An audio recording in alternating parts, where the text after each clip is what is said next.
The night falls, and the dim lights of my tattoo studio barely cut through the darkness.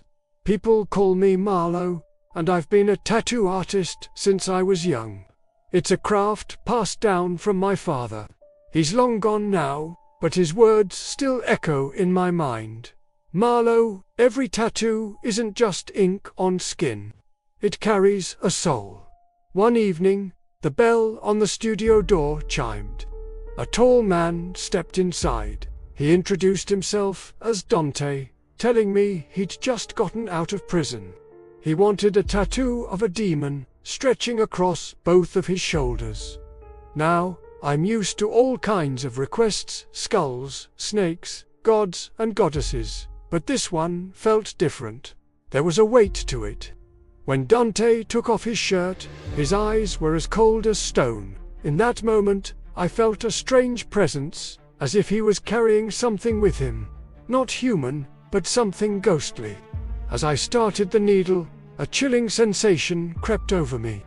It felt like invisible eyes were watching my every move, as if the demon I was tattooing was alive, staring right through me. Cold sweat dripped down my forehead. My heart was pounding so hard I thought it would burst out of my chest. I struggled to breathe, but I forced myself to stay calm, to focus on the lines, to finish the work. That night, long after I'd returned home, the fear clung to me like a shadow. I tried to sleep, but the nightmares started. In my dream, the demon from Dante's tattoo crawled out of his skin. It was black as midnight, its eyes glowing with a malevolent red light, its teeth sharp like razors. It chased me through endless, dark alleys. No matter how fast I ran, I couldn't escape it. Its hoarse, terrifying laughter echoed in my ears. Just as I felt like I was about to suffocate, I jolted awake, drenched in sweat, my body trembling. The next night, the same dream returned. And the night after that, it became a relentless cycle. The horror wasn't confined to my sleep either. During the day, the demon haunted my thoughts. Whenever I closed my eyes, even for a second, I would see its face, its fiery red eyes staring at me, burning into my soul. My wife, Alina, quickly noticed how much I had changed. I couldn't sleep. I was irritable, jumpy, and so exhausted that I didn't even have the energy to speak. One evening, she sat beside me, her hand resting gently on my shoulder. She began to pray silently. Then she looked at me, her eyes full of concern, and said, "Marlo, you have to be strong. We will get through this together." Her words were a small light in the overwhelming darkness, but the haunting continued. I tried everything I could think of to fight it.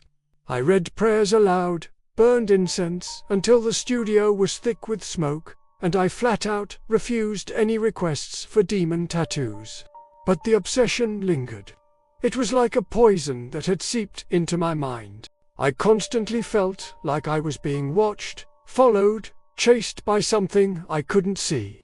The feeling of being hunted was inescapable. It got so bad that I lost my passion for tattooing, the very thing that defined me. I seriously considered quitting, just packing up my needles and walking away forever. After what felt like an eternity, nearly a month later, things slowly started to change. The nightmares began to fade. I could finally sleep through the night again. My mind, which had been a storm of fear, gradually calmed. The day I realized I could think of Dante as just another customer, without that gut-wrenching fear, was the day I knew I was free.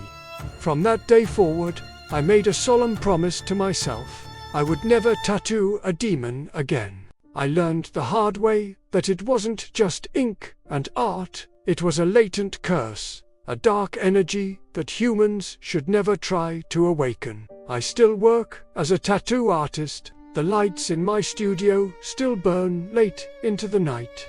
But now, I operate with a single, unshakable rule. I only create tattoos with positive, beautiful, or at least harmless energy. I share this story as a warning to my fellow artists and to anyone fascinated by the darker side of art.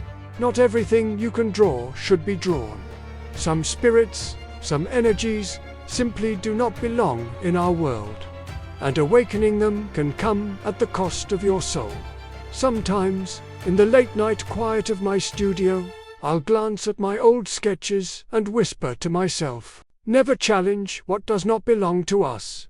Perhaps that is the scariest, but also the most valuable lesson a tattoo artist can ever learn. Thank you for listening. Stay safe, and remember to choose your ink wisely.